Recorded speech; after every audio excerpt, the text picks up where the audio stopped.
জাতীয় ঈদগাহ ময়দানের ঈদের জামাতে 5 স্তরের নিরাপত্তা বলয় তৈরি করা হবে।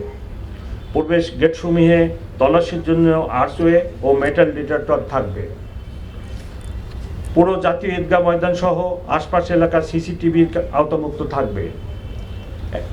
প্রায় 100 সিসিটিভি ইতিমধ্যে স্থাপন করা হয়েছে। কন্ট্রোল রুম থেকে যা সার্বক্ষণিকভাবে পর্যবেক্ষণ করা হবে। ঈদগাহ ময়দানে আসার প্রধান 3টি রাস্তার প্রবেশ মুখে ব্যারিকেড থাকবে, যেখানে আর্চওয়ে ও মেটাল ডিটেক্টর দিয়ে তল্লাশির ব্যবস্থা থাকবে। মৎস্য ভবন, প্রেস ক্লাব ও শিক্ষা ভবন ঈদ ময়দানের চতুর্পাশে বহিঃবেষ্টনীতে তল্লাশি ব্যবস্থা থাকবে। ঈদ জামাতের চারিদিকে পিকেট ব্যবস্থা ও লাইনিং ব্যবস্থা থাকবে। মূল গেটে আর্চওয়ের ভিতর দিয়ে সকল মুসল্লিগণকে প্রবেশ করতে হবে এবং আমরা ওই পথে প্রবেশের জন্য অনুরোধ করছি। নারীদের জন্য পৃথক নামাজের ব্যবস্থা, প্রবেশ গেট এবং পৃথক নিরাপত্তার ব্যবস্থা থাকবে।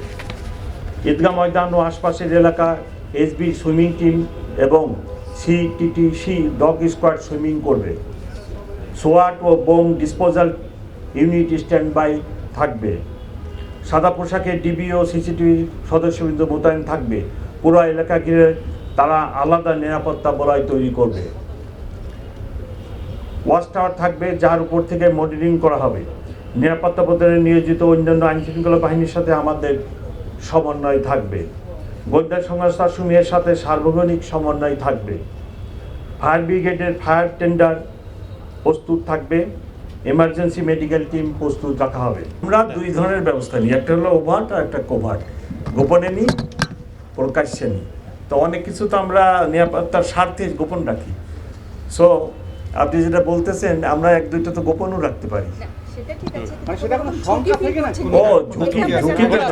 না না, কোনো ঝুঁকি নেই। না, কোনো ঝুঁকি নেই, কোনো ঝুঁকি নেই। এবং আলহামদুলিল্লাহ আমরা রমজান মাসে ঢাকাবাসী অনেক ভালো ছিলাম বলেই আমি মনে করি। ক্রাইম এগেনস্ট প্রপার্টি স্পেশালি আমরা খুব সতর্ক থাকি। পেটি নেচারের যে ক্রাইম হয় রাস্তায়, স্ট্রিট ক্রাইম বলেন অনেকে, বা মাগিং বা ছিনতাই, সেগুলো আমরা নিয়ন্ত্রণে রাখছিলাম। আমাদের কাছে রিপোর্টেড ওই ধরনের ক্রাইম খুব কম ছিল।